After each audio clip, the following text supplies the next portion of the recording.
Hi YouTubers, I wanted to show you some progress I've made on my tachometer. So I ordered a new, a broken tachometer. If you remember, I had that little spring, clock spring that was in there. I'm not sure, see if I can focus on it there. There you go, that little clock spring in there was broken. I tried to solder it, I tried to epoxy it, JB weld, all the typical stuff, and nothing would hold, at least not for any length of time. So I found a broken tachometer on eBay for 20 bucks. The guy had make me an offer, and so 20 bucks including shipping. So I got it. There's the other frame to it actually. Tore it apart. Just replaced that entire center bell section right in there, and that includes the clock spring. That way I didn't have to really take that clock spring off of it. So I've cleaned everything up. As you can see, I haven't put a faceplate back on it. I'm not sure.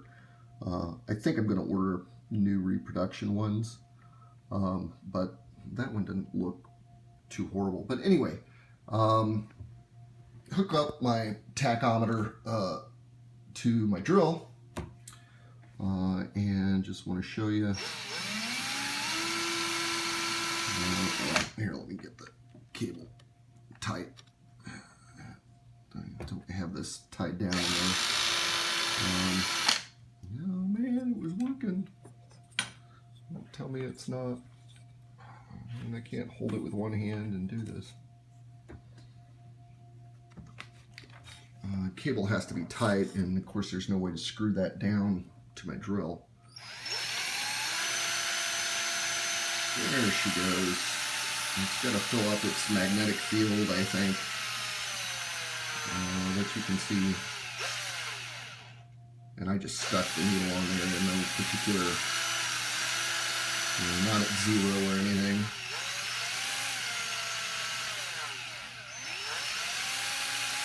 I think I'm going to go out and get some white lithium grease and just grease up a couple of the contact points in there. I don't think there needs to be a lot of grease in there.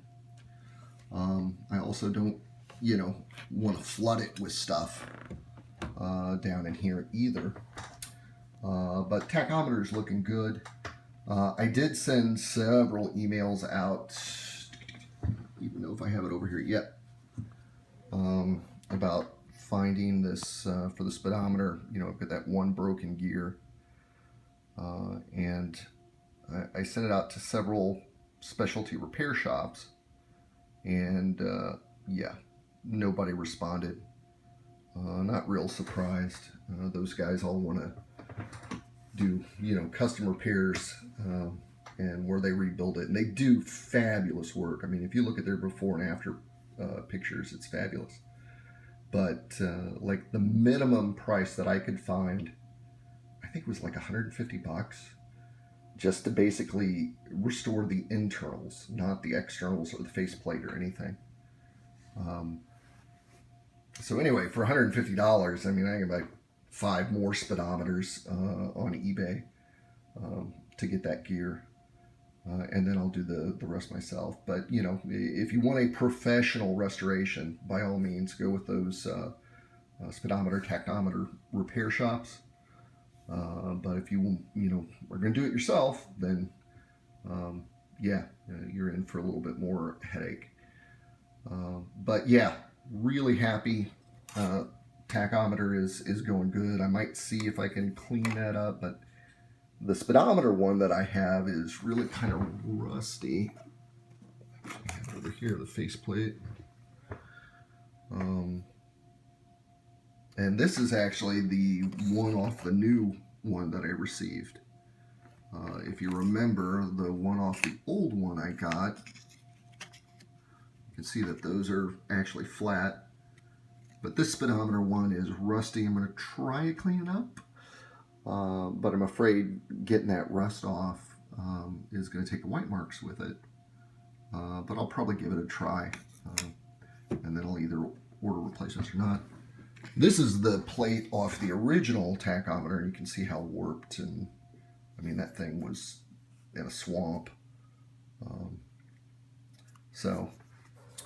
So be it. But out of the two parts, I've got a working tachometer now, which is really, really awesome.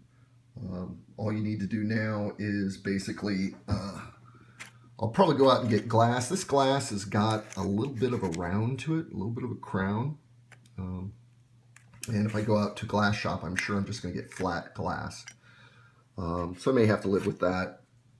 And then I think that goes over top of it, and then that goes over top of that, and then this all goes back on there, and then you come around back and crimp this ring down to lock it onto that lip. So all in all, not a horrific job, but you know, kind of interesting, you know, and very delicate springs and gears in there. I've never done tachometer, speedometer repair before, so very interesting. Let me take you guys out to the shop here to show you around. Oh, I think I got an extra cover. The tachometer that I bought had another rubber piece, so that's good. I could try to sell that on eBay and recoup some of the cost.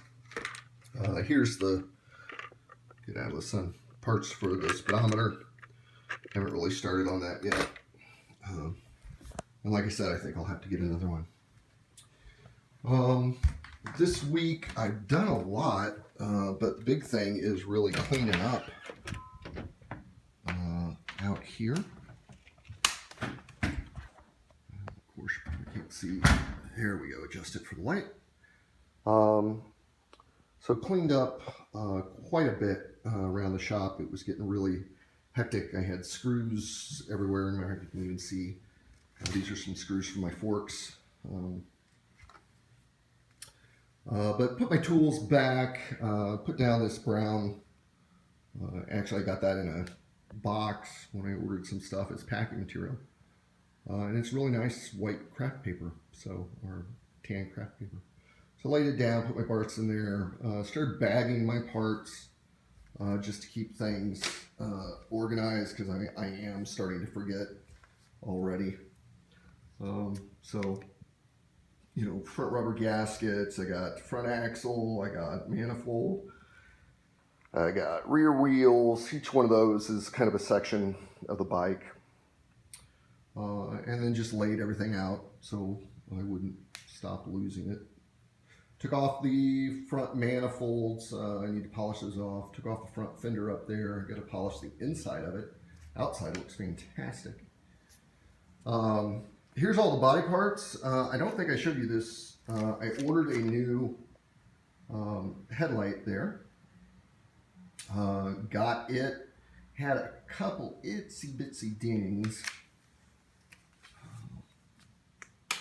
in the very bottom where there's this, you see that dent there? Well, that dent is actually supposed to be there. That's not a bad dent. And there were a couple little dings in there. You can kind of see it on camera. And I just took my hammer and dolly out and pounded those back. I sanded all of these. Here's the side oil pan, and you can see the, if you remember, I pulled a bunch of that dent out. I'll Bondo the rest. But finished stripping those. Got these off because I took my front forks off. Stripped those down. Sanded everything down with 60 grit paper, and then I'm getting ready to start traveling again this next week. And I could already tell, especially on my tank, there was a little bit of service rust that was starting back from I originally stripped it 2 weeks ago. And I went out looking for something with, I think it's phosphoric acid, that if you have a material that has phosphoric acid in it, that will prevent rust. But anyway, I was talking with a guy. I stopped at a body shop to talk with them about powder coating and some other things. And I just asked him, hey, you know, what can I use to blah, blah, blah. And he laughed and he said, oh, well, they'll sell you stuff that's, you know, 15, 20 bucks you know, for 16 ounces of it. He said, but really, all you need to do is take ATF, automatic transmission fluid. He says, spray it on there and then rub it real thin. He says, doesn't need to be drippy or anything, just coated. And he said, it'll last, you know, a year or more. And then when you get ready to work on it again, of course, you need to spray it down with a degreaser, wipe it off real good, and then you'll be back down to the bare metal. So that's what I did. I just took a little spray bottle that I had laying around. I did have it out here, but I think I put it up. And poured some $3.50 a quart transmission fluid into it and sprayed it down. So I think that's going to work for me. So here in the next weekend or so, I'll probably sand it down again, Bondo it. These two pieces are the only pieces that really need Bondo. There are a couple little dings. You can kind of see one right there on the front fork. I might hit it. And there's some, a little bit of a bend in there. So I'll put that in the vise and straighten out the front fork. See, this one I think is the one with the worst bend in it. You can kind of see that. And I can straighten that out. That's no problem. But yeah, real happy with that. I also, if you remember, was having some electrical problems. Here's the original. I forget which is which. I think this is the rectifier, and this is the regulator, and they both go in there, and then the battery sits on top of these, and they control really the charging system. Well, that's the real old school way. There's a new unit out, which is a regulator. They just call it a regulator, but it's all electronic, as you can see. And they started using these, I think, late 70s, early 80s. So I went ahead and ordered one. It's $40. The three red white wires go to the stator. But the thing, what I don't know is I've got, coming out of these regulator and rectifier, there's 9 wires total. And in the new one I ordered, and it said it worked for a 350, there's only 7 wires. So I've got to figure out, you know, and I'm sure, you know, it's just electronics and stuff. They don't need those connections, but I need to figure out which ones and which ones jump over to another one and blah, blah, blah, blah. So I'm going to look into that a little bit and upgrade from these old school ones to this. Supposedly this gives you much better charging capabilities and everything else compared to these two. So yeah, it's not really stock, but I think it's going to make for a much better bike. Also laid out some parts. I got my new well, you can see my reproduction mirrors over here, nice and chrome. They still have the blue sticky on the back. I got my new brake master cylinder there. It's still attached to the handlebars. So that came in, looks great, and it is a lot bigger than the one that was on there. Moved all my baskets. There's my petcock that I've done. There's my front brake caliper that I've done. Over here, this is everything that is non-stock that came off the old bike. So I'll sell these on eBay, or if I need a part or screw or something, I can come over here and steal a bit. But really have gotten just everything organized here. So that brings us to the bike. I was going to start doing the points and the condenser, replacing that again just as part of the normal tune-up and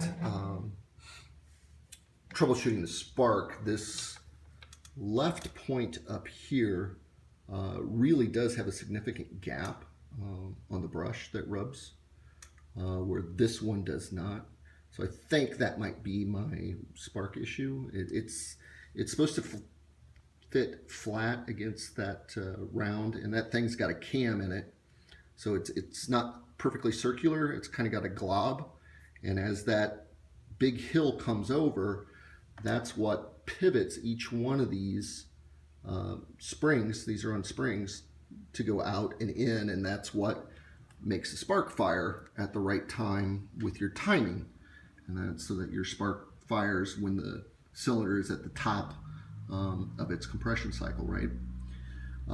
So if your points are out of sync on that cam, or they're worn, too far worn, which I think this left one is, and I think that's my spark problem. It's just right on that edge, and it's supposed to be flat against there, and it's kind of got a point to it. But anyway, I ordered new points, and I didn't realize when I ordered them, they only came one in a box. So this is actually the part that rides on that circular cam there. And it is, I don't know, some sort of ceramic brush or something, that red piece right here. And the one that's on there is kind of at an angle, you know, like it, yeah. So anyway, I only got one, so I ordered another one once I realized it. And of course, it's Labor Day weekend, so I'm not going to get it till Tuesday or Wednesday. So I decided not to get into that. My new condenser came, which is awesome. Pretty much a direct replacement for what's in there. Let's see. So I decided to break into the forks, the front forks. So took the front tire off, front fender, put these blocks down here and lowered the bike onto the blocks so I'd have enough room to get my front forks out, which I did. And I got my seals too, so my new front fork seals came. And this is them here. New seals and new boots. So, but, oh goodness, I get everything out of here. It comes apart, you know, just like I would expect, but I cannot get that top seal out of there. And you can actually see there's the rim where it's supposed to be seated down in there, I think farther. So I don't know if somebody just did, you know, a piss poor front seal job on this at one point or what. There was rubber on here, and you can see the rubber starting to come off. That's from me. I actually poured in penetrating fluid, which is a mix of automatic transmission fluid and acetone, 50-50. So it's some pretty high-powered stuff, and it will eat through rubber. And that's why the rubber has come off of there. And with these particular forks, there is no bushing. Usually you have a bushing down here below it, and then you use your upper fork arm to like pull up on it, and with that bushing it pops out the seal. Not so with these. I think it's just an older style, you know, the way they used to do it before. They realize what a pain in the ass these are. So what I've ended up doing, I tried everything I could to pull them out on my own. I tried, here's the other one here. You can actually see I was re-soaking these in fluid now. I have tried doing some leveraging with a screwdriver, trying to grab hold of them. Just cannot find a way to get these out. So searched around on the internet. Somebody had taken a long screwdriver, which I thought was a great idea. And there's a hole at the bottom of these, you know, where you take the retainer clip out and put a screwdriver through there and then beat them out, you know, from this end. So what I did, very similar, I went out and got some metal rod at Lowe's. I think it cost me $3.50 for a 4-foot piece of metal rod. I bent a nice angle on it because it has to go, there's an inner circle in there, so it has to go over that and then down to beat against it to hopefully push out that seal. And this works pretty good. You can see, you know, it's actually, I bent a little bit of the metal on that seal. And that bend is specifically, if you see the lower one, which has got the corrugations in it, I wanted to get over that without hurting it. But you can see the upper one is starting to get destroyed. It did move a little bit. And I just keep doing penetration oil, and then I'll come out here and bang on it for 15 or 20 minutes. Get that to focus. There we go. Yeah. So that's what I'm having to do to try to get those seals out of there. I don't, like I said, I don't know if it's just they were 45 years old and nobody has replaced them. The oil, I can say when I emptied the oil out of the bottom of them, there's a little screw on the very base down here, right there. You unscrew that and your old fork oil comes out, which back in the 70s, they just used, you know, 10W30 in there. There's supposed to be, I think, close to 4 ounces according to specs in each one of these. The oil that I got out of there was clean. I mean, it was very pure. It was not fork oil. I know for certain it was just regular 10W30.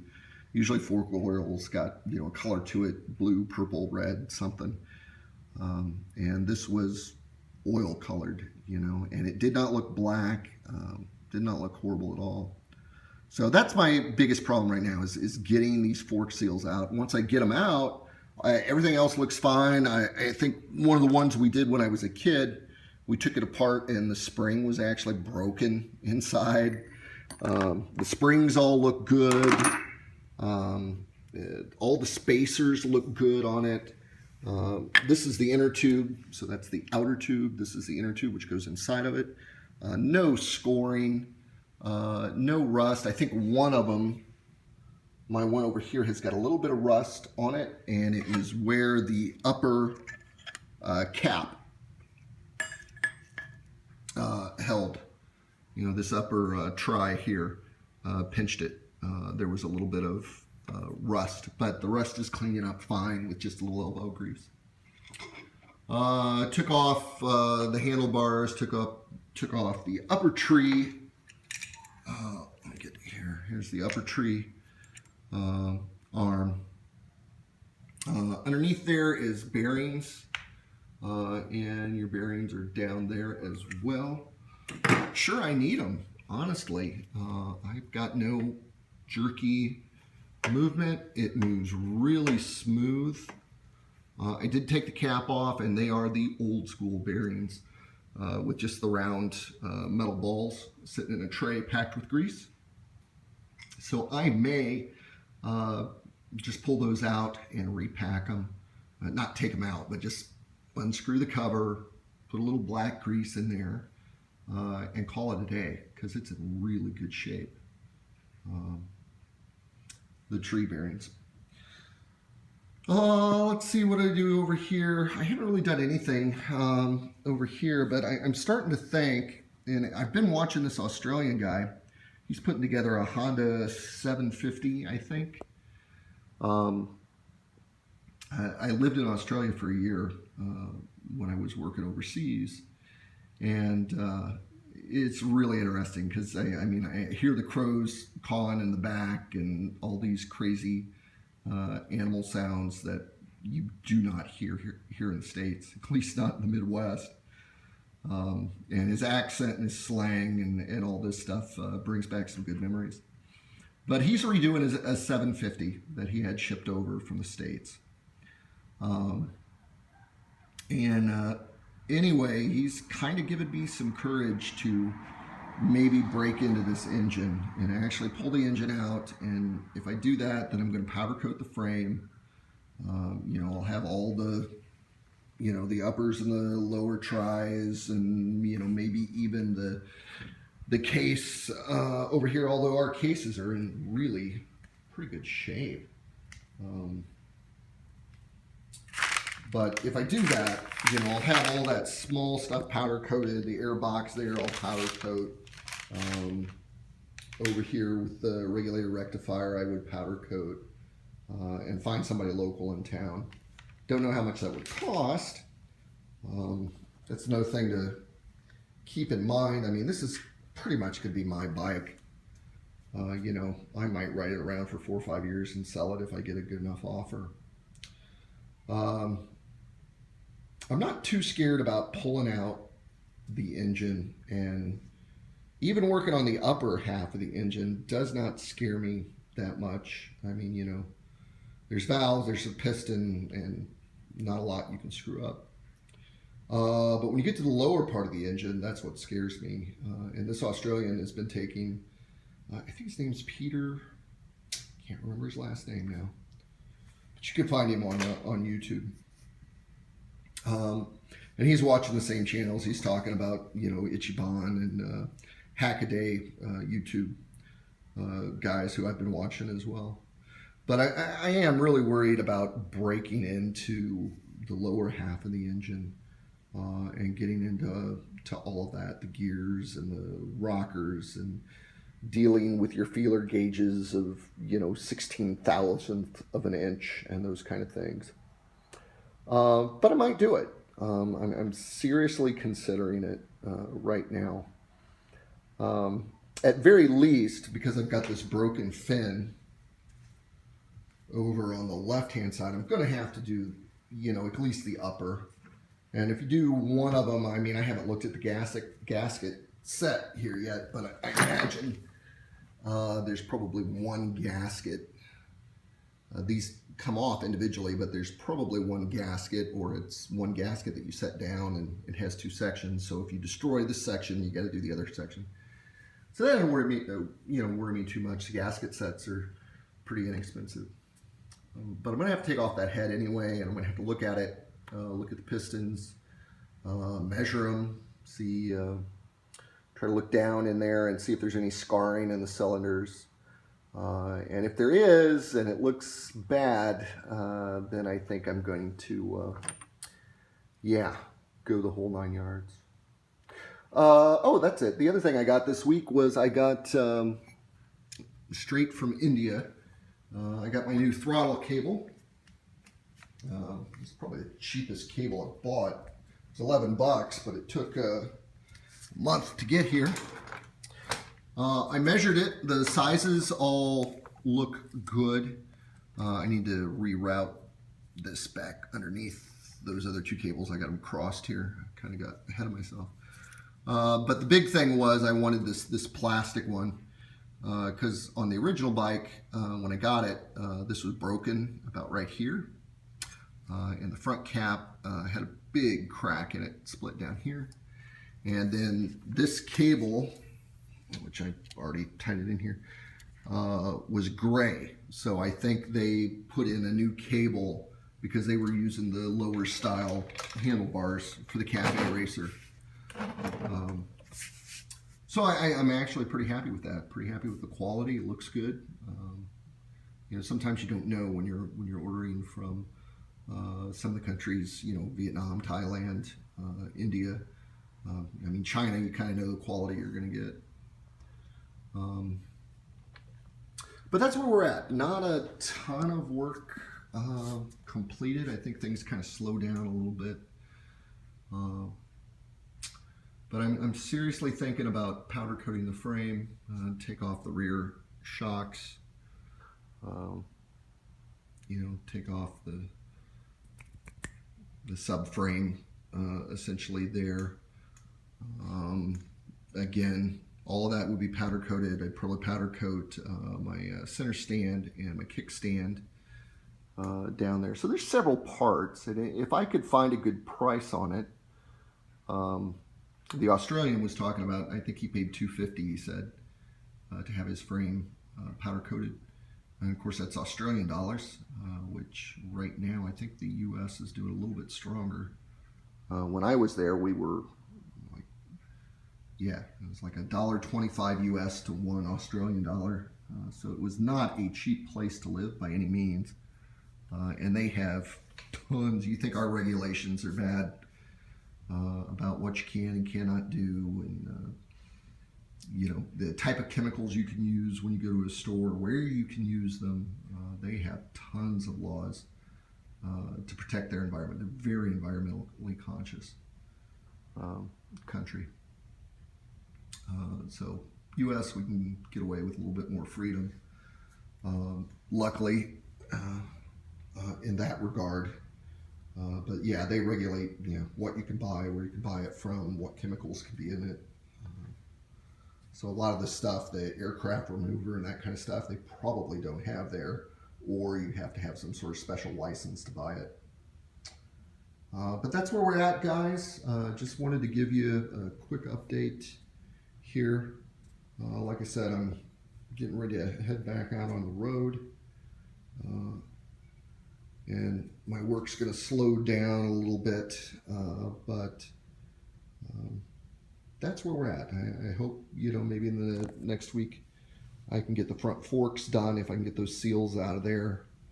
I'm still on the lookout for a new used speedometer.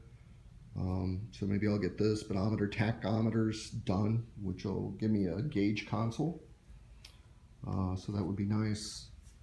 I'm about ready to start doing some of the Bondo on these parts. I did get new brake shoes. You can see them over there. Kind of put them in because I need to clean up this back tire. I didn't polish the chrome or anything on that compared to the front one. You can actually tell a little bit there, but I need to clean up the back tire, polish the chrome, and then I can put in my new drum brakes over here. But I did get the parts, so ready to do that. I'll have new points coming